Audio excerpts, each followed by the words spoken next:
Hi there, everyone. I'm just waiting for Desmond to come back into the broadcast. We had a little bit of a signal problem, so he'll be back with us shortly. Hi, Jeremy. Thank you for watching. Hi, Wendy. Thank you for watching. Hi, Jeremy, Lynn, Wendy. Desmond's here now. Let me see if I can get him in to the broadcast.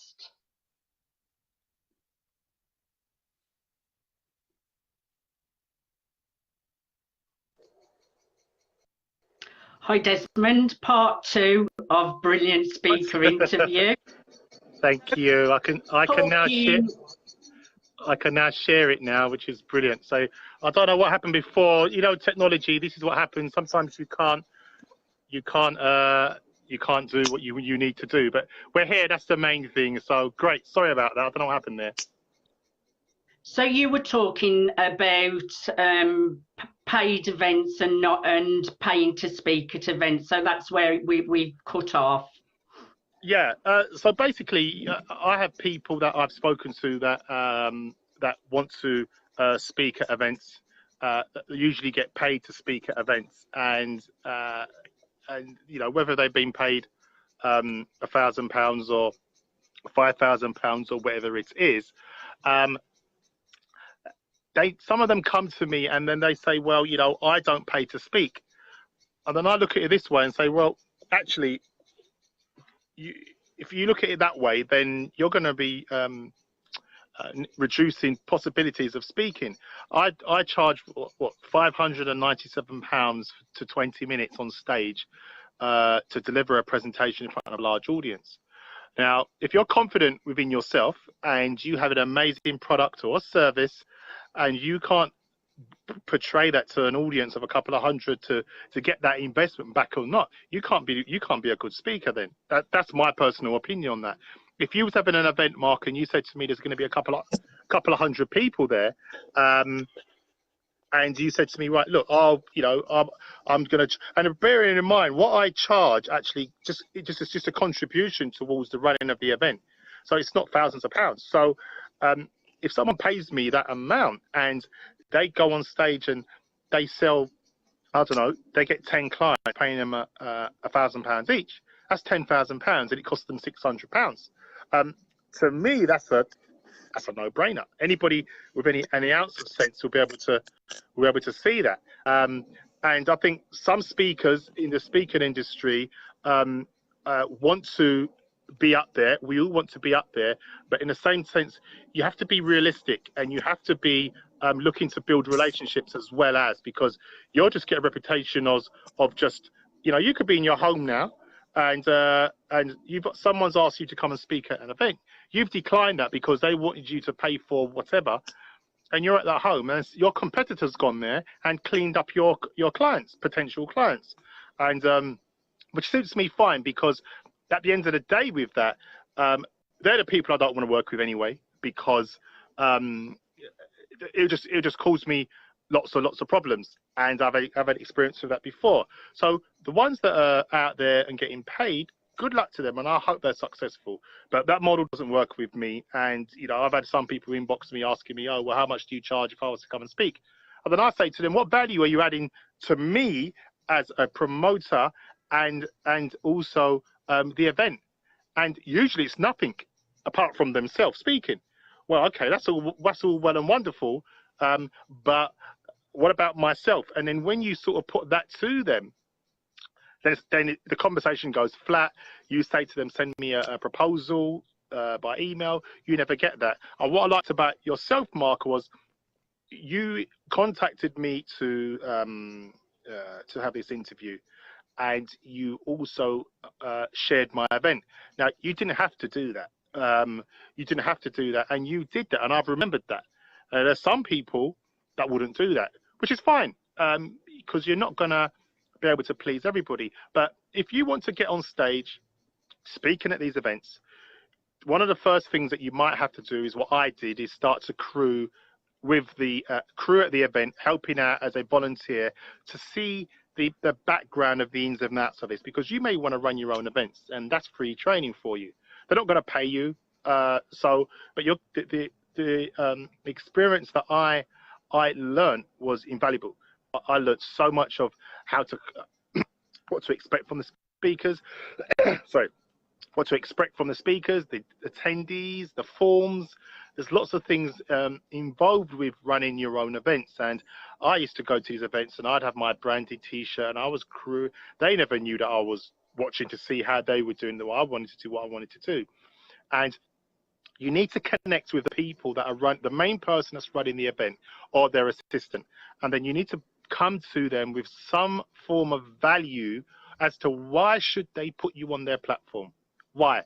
And once you give them a big enough why, they're going to consider it. You know, I've had people, there's collaborations that I've had people that are flying me out to Portugal, Dubai, Florida, Atlanta in exchange to speak at my event.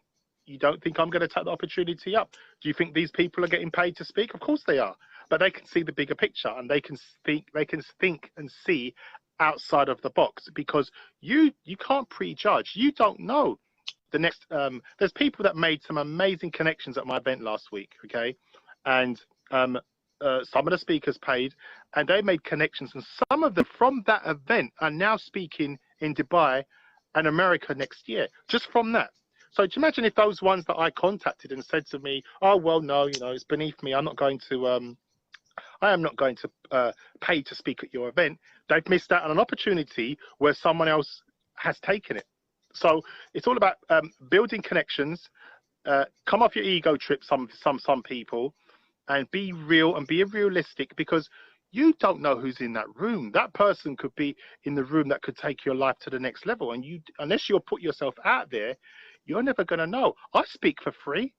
It costs me sometimes to go to some places to speak, refreshments, traveling, etc. And not every event I've attended something's big come out of it, but there are some things big that's come out of events before, and it's putting yourself out there, and you just don't know. And also the person that's putting on the event is going to remember you coming there, supporting it.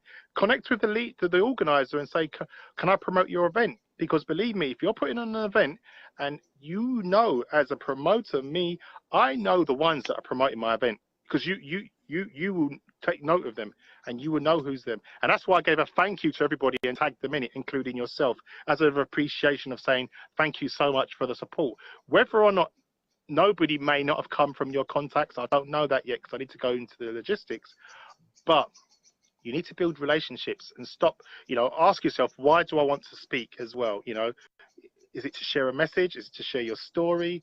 Is it to provide value? Is it your first time on stage? Everybody has different reasons. And I've always wanted to speak on stage to provide value to people.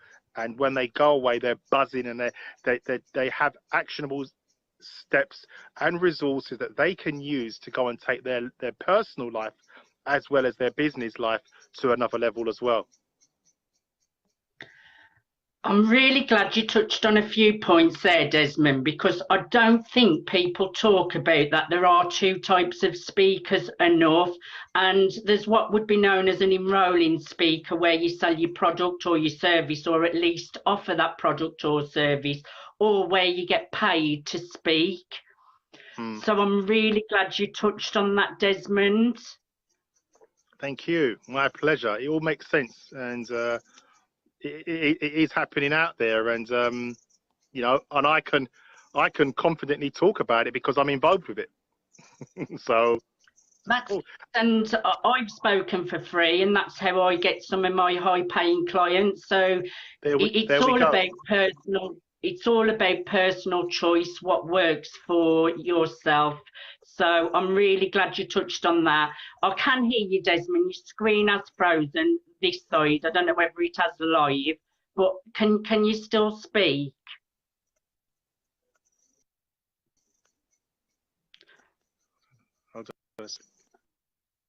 Let me see. I think you're coming back, Desmond. I can see you a little bit. Can I hear you?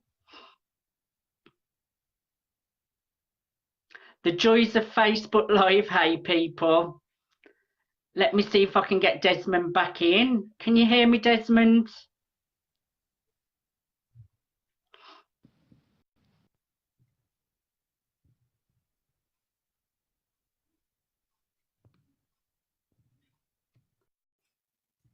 I've re-invited him back in, people. I'm going to stay on a couple of minutes. We are having a few problems today. Has anyone got any questions they want to ask? Show us some love. I'm doing really well with all these technical issues.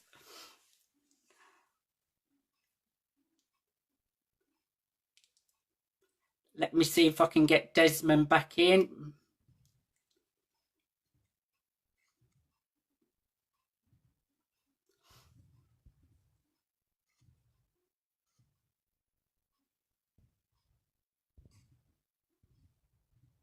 Right, let's see. I'm going to add him into the broadcast. He's not here at the moment.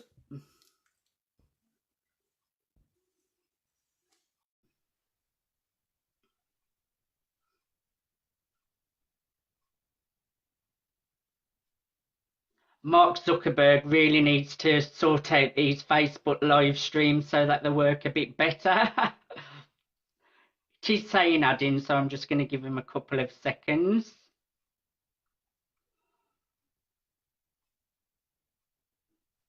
Desmond's been touching on some great points today, and here he is. He's back again. Hi, Desmond, back again. I don't know. Technology, I don't know. We're going to still plug on with it, so it's all good. It's about not striving for perfection and just getting on with it anyway, Desmond. Thank you for bringing up some great points. Show Desmond some love, share the broadcast. Yeah. That brings me to my next question. But before I do, I wanted to mention as well, I'm actually speaking at Anita's event in September. So, yes. Oh, fantastic. Oh, brilliant. So I'll see you. Yes, you'll see me there in September. Sorry, 1 second. So that brings me to... Yeah, I had a great meeting with her. And I met her at the WEF conference where I spoke. So it's all about gaining connections and collaboration. So that brings me back to your point that you made. So that's great. So Desmond, my next question is, what some of the mistakes have you made along the way that you have learned from the most?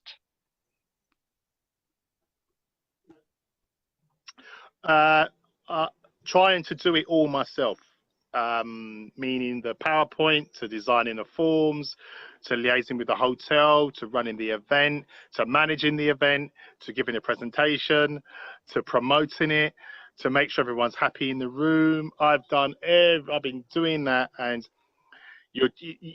when you do that, you don't enjoy the event. You're stressed stressed is crazy, and you have to. And one of the things, my previous event, I had a team now, and you have to have a team, and start off small. There's people that go from doing a small event, 50 to 100 people, to go to doing several thousand, and it doesn't work like that. You need to take baby steps. I was never one of those. I like to have 100 to 200 to 300 comfortably there, because I'd rather take the next few years to grow to have 1,000 or 500, and I'm not in no rush to do that. It needs to be baby steps, but I try to do it all. I remember when I used to hold events years ago, I'd pull up in my driving school car outside of the hotel. I used to get stuck in traffic, and when I'd get out, I'd get all the forms and the paperwork, and there's people in reception. They were the days when I tried to do it all. And it's difficult, because if you don't have the money to pay people, then you have to rely on family and friends to help you run the event, and they will never have the same passion as you do. They will never give it 100% as you do, and that's not making them wrong. It's not their event. They're doing you a favor, just like if you was helping them. So you need to bear that in mind. Have a team, and don't be afraid to delegate and let people do things for you, because you can't do it all.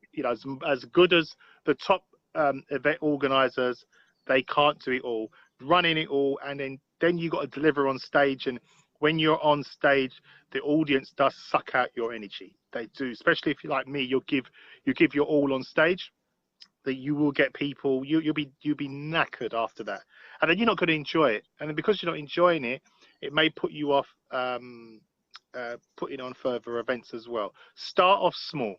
And I've had people over the years that's tried to compete with me, and they thought, oh yeah, he's putting on an event and he's had 200 people there. That's easy. I can do the same thing. Never works that way. Never, never, never works that way.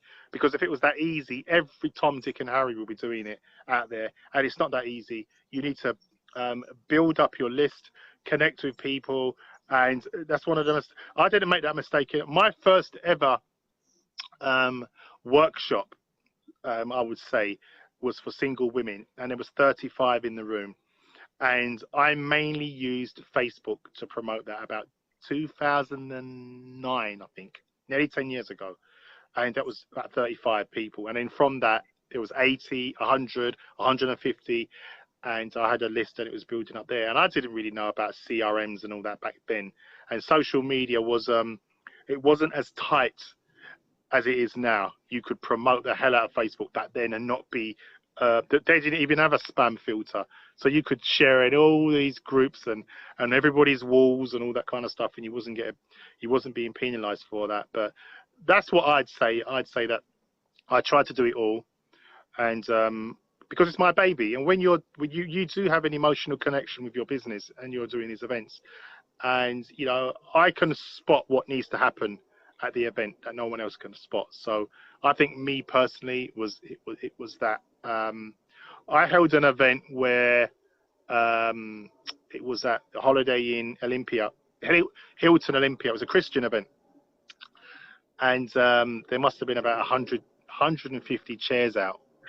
And I think about 15 people turned up, 20 people turned up for that.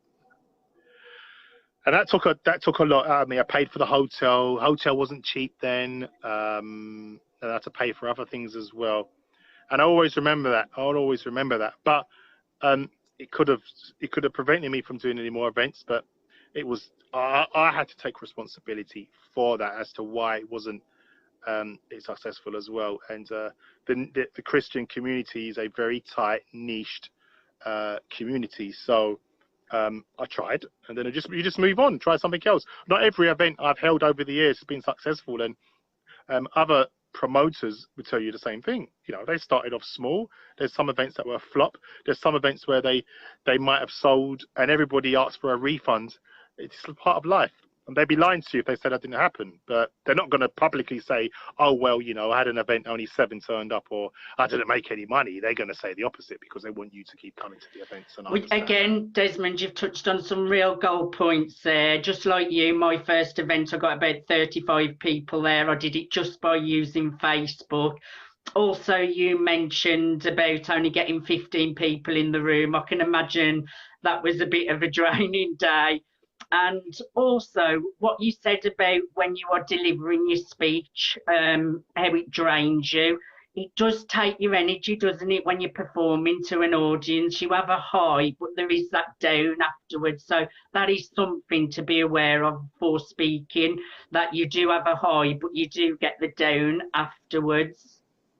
And also, if 15 people, yeah, if only 15 people turn up, it's about serving those 15 people, because you don't know, one of those people in the audience could be a business connection, or it could be someone that's going to join one of your programs or products or services. So it's just about serving whoever is in the room at the time and making the best out of any given situation. So that brings me on. That brings me on to my next question. What's new for Desmond, and what are you working on right now? At the moment, I have one of my clients, Ellery Lawrence, who we're holding a singles event a week on Sunday, how to easily find the one in 2018. That's my next event in London. And you can get the tickets from ellery.lawrence.com or desoconnors.com/singles event. But you can go to the events tab on my website. And then after that, I'm helping Sharon Calix, she's a social media expert. She's holding her event on the 29th, a Facebook workshop where you can bring your laptop and spend the whole day on how you can up your Facebook marketing and stuff as well.